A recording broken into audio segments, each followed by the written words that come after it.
Jai Hind, welcome back my YouTube channel History Making by S. Alam.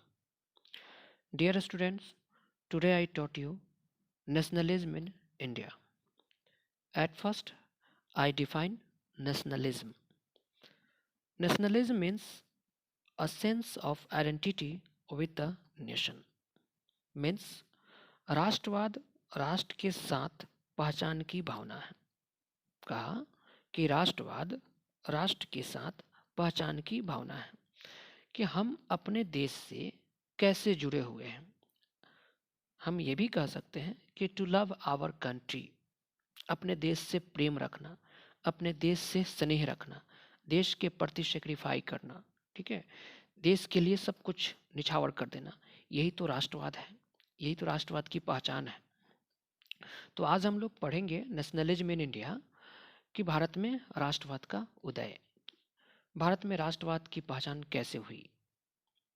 जिस तरह से पहले के चैप्टर में हम लोगों ने देखा नेशनलिज्म इन यूरोप, यूरोप में राष्ट्रवाद का उदय. ठीक है, ठीक उसी तरह से हम लोग नेशनलिज्म इन इंडिया देखेंगे. तो आइए स्टार्ट करते हैं टॉपिक को. As you have seen, modern nationalism in Europe come to be associated with the formation of nation state. जैसा कि हम लोग देख चुके हैं कि यूरोप में राष्ट्रवाद के आने से वहाँ पे जो छोटे छोटे जो समूह थे, जो छोटे छोटे टुकड़ों में बटे हुए जो डचेज थे, क्लेन थे, जिसको हम समूह समूह ही कहते हैं, वो उन सबों को मिला करके नेशन स्टेट का निर्माण किया गया, राष्ट्र का निर्माण किया गया. It also meant a change in people's understanding of who they were. लोगों के नज़रिए को, लोगों के सोच को बदला गया कि वे हैं कौन, अपनी लोग पहचान देखने लगे. And what define their identity, और ये भी बताने लगे कि हमारी पहचान क्या है, सेंस ऑफ बिलोंगिंग, वह किन, उनकी विचारधारा क्या है, वह किस सेंस से बिलोंग करते हैं, ये पहचान होने लगी. New symbol, icons, new song and idea for new link and redefine the boundaries of the communities. नए नए सिंबल बनाए गए, आइकन्स बनाए गए, संगीत बनाए गए, सबको राष्ट्रवाद से जोड़ने के लिए. ठीक है, जितने भी बाउंड्री थे, समुदाय था, इन सब को दोबारा से डिफाइन किया गया. मतलब इनकी जो पहचान थी वो पहचान बताई गई. ये सारे के सारे काम वहाँ के जो दार्शनिक थे, जो फ्रीडम फाइटर थे, जो नेशनलिज्म को फैला रहे थे, वे लोग कर रहे थे. In most countries, the making of this new national identity was a long process. बहुत सारे देशों में एक नई पहचान बनाने, नेशनल आइडेंटिटी की पहचान को बनाने में एक लंबी प्रक्रिया लगी, एक लंबा समय लग गया. How did this consciousness emerge in India. आइए हम लोग देखते हैं कि भारत में राष्ट्रवाद का उदय कैसे हुआ, इस तरह का सेंटिमेंट भारत में कैसे पैदा हुआ, कहाँ से लाया.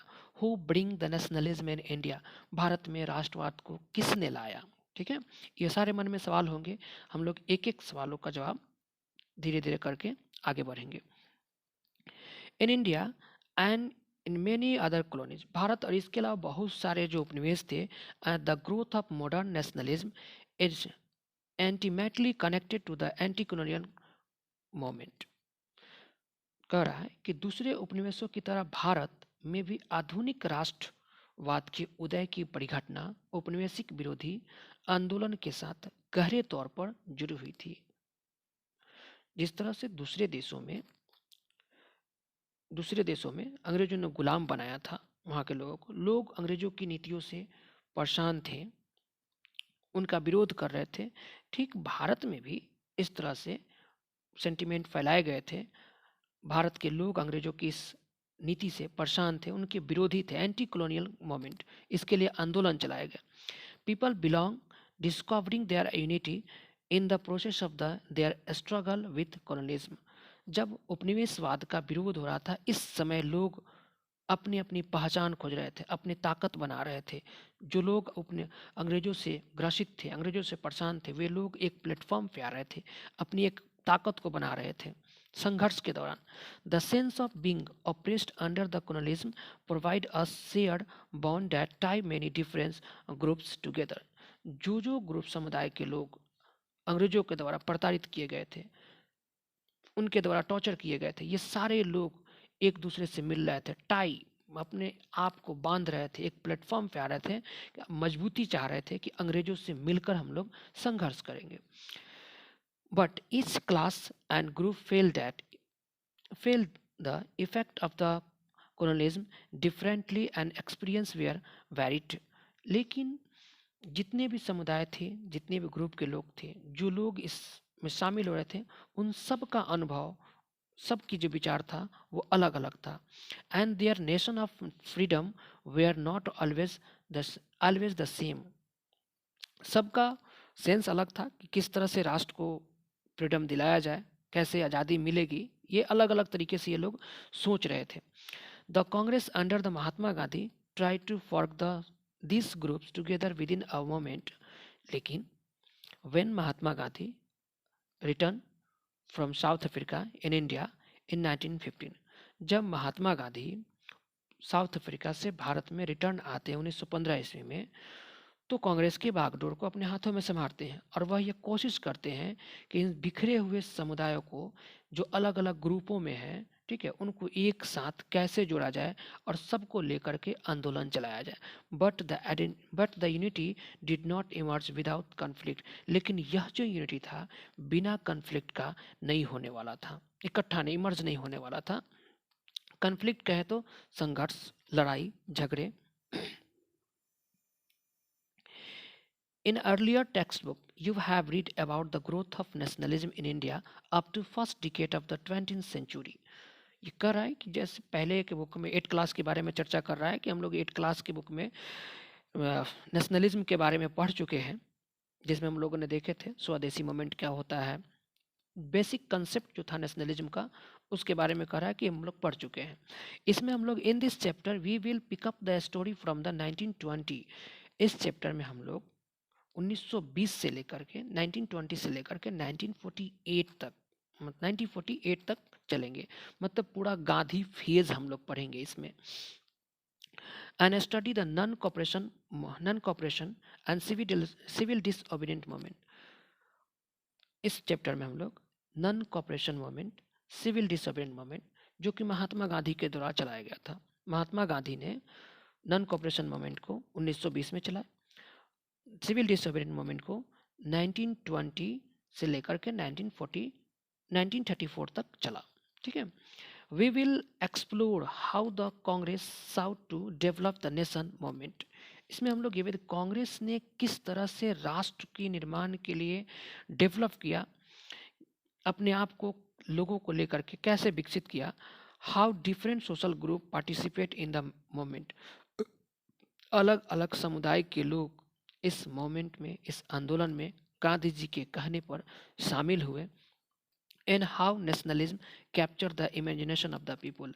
और किस तरह से यह नेशनलिज्म लोगों को अपने तरफ आकर्षित किया, लोगों को अपने तरफ आकर्षित करने में कामयाब रहा। क्योंकि महात्मा गांधी एक बड़े नेता थे उस समय, उनकी एक पहचान अलग थी। महात्मा गांधी के कहने पे लोग एक इशारे पे आंदोलन करने के लिए तैयार हो जाते थे, क्योंकि उस समय एक मास लीडर बन चुके हुए थे। महात्मा गांधी ने जब साउथ अफ्रीका में थे तो वहाँ पे अपनी पहचान नॉन एंड वायलेंस, उनकी जो इंस्ट्रूमेंट था, इसका इस्तेमाल किए, सत्याग्रह का इस्तेमाल किए। जब भारत में वो आए, इंडिया में जब रिटर्न आए 1915 में, तो उन्होंने भारत के हालात को देखा और भारत का पूरा दौरा किए।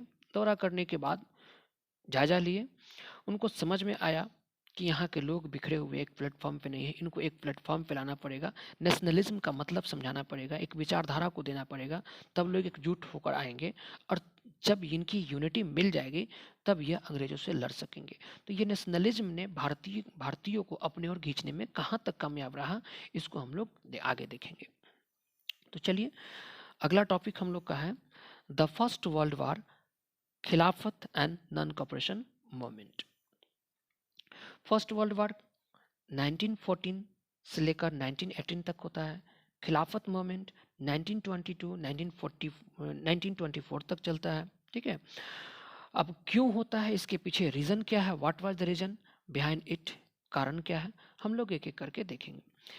इन द ईयर आफ्टर 1919 1919 के बाद we seen the nation movement spreading the new areas incorporating new social group and developing new modes of the struggle.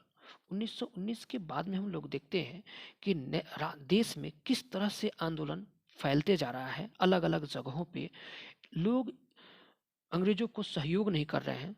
अलग अलग जो सोशल ग्रुप जो थे, developing the new modes of the struggle, संघर्ष करने के अलग अलग तरीके अपनाए जा रहे हैं। How do we understand this developments, यह कैसे हुआ, यह लोगों को किस तरह से समझ में आया।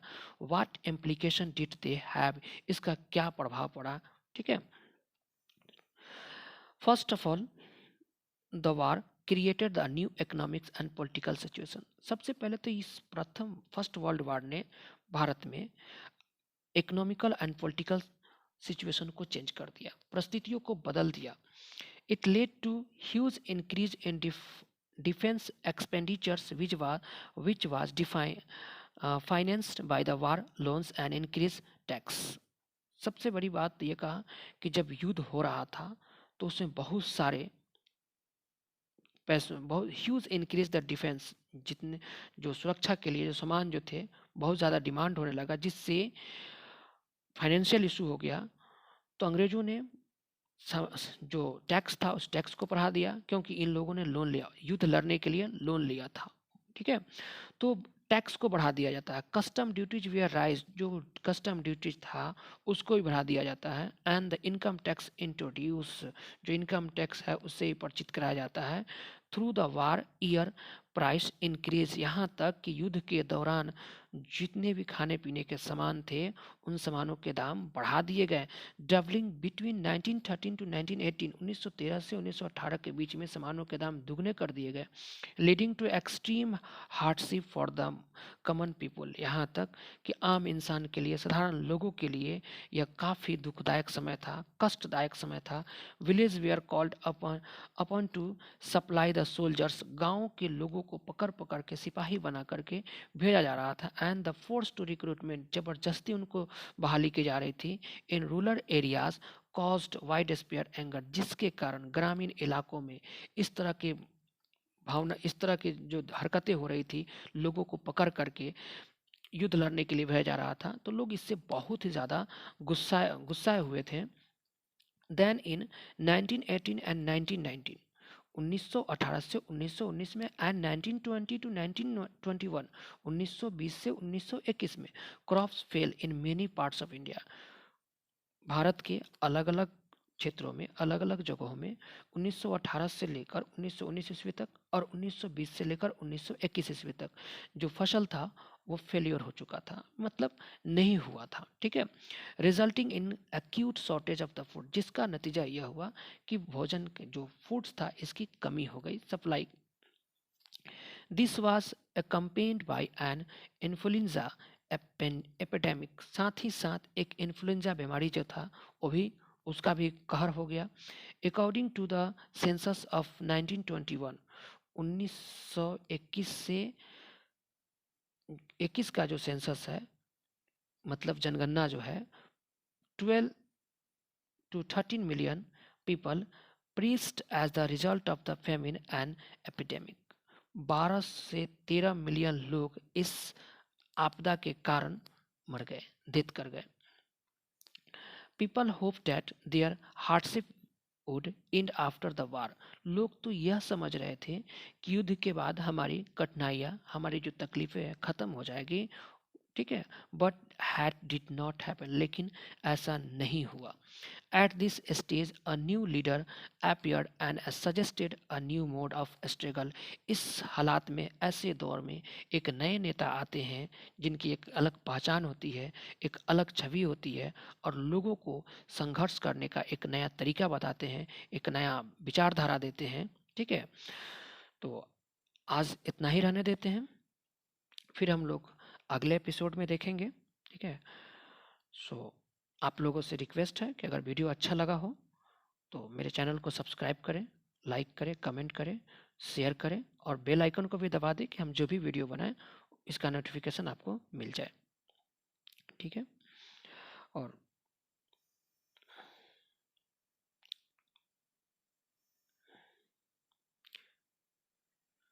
सो मैं एक बार आप लोग को फिर से समरी भी कर देना चाह रहा हूँ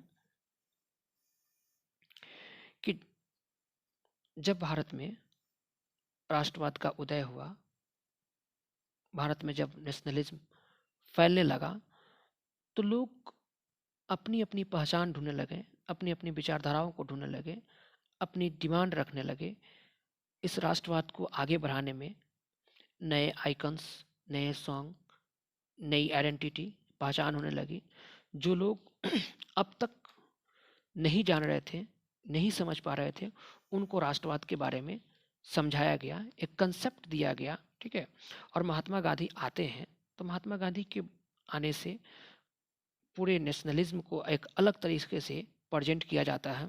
महात्मा गांधी कांग्रेस के बागडोर को अपने हाथों में लेते हैं, और जैसे ही वो अपने हाथों में लेते हैं तो वो अपने हिसाब से सबसे पहले वो non cooperation movement, civil disobedience movement, ठीक है, इस तरह के आंदोलन को चलाते हैं। तो आंदोलन को चलाने से पहले वे लोगों का जायजा लेते हैं, ऊपरी देश का भ्रमण करते हैं कि आखिर देश में क्या चल रहा है, नहीं चल रहा है, इन सब चीज़ों को समझ लेते हैं, परख लेते हैं, उनको आइडिया मिल जाता है, तब जाकर यह आंदोलन स्टार्ट करते हैं।